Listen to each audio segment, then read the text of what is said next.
बहुत पुरानी बात है। एक जंगल में एक गुरुकुल था जिसमें बहुत सारे बच्चे पढ़ने आते थे। एक बात की बात है, गुरुजी सभी विद्यार्थियों को पढ़ा रहे थे, मगर एक विद्यार्थी ऐसा था जिसे बार बार समझाने पर भी समझ में नहीं आ रहा था। गुरुजी को बहुत तेज गुस्सा आया और उन्होंने उस विद्यार्थी से कहा, जरा अपनी हथेली तो दिखाओ बेटा।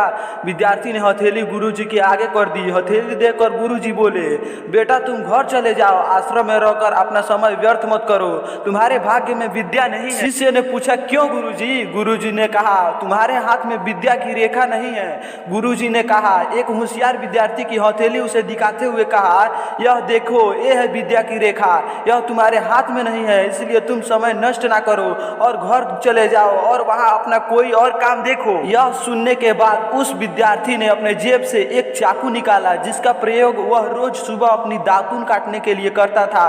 उस चाकू से उसने अपने हाथ में एक गहरी लकीर बना दी। हाथ में खून बहने लगा। वह तब भी गुरुजी से बोला, मैंने अपने हाथ में विद्या की रेखा बना ली है गुरुजी। यह देखकर गुरुजी द्रवित हो गए और उन्होंने उस विद्यार्थी को गले से लगा लिया।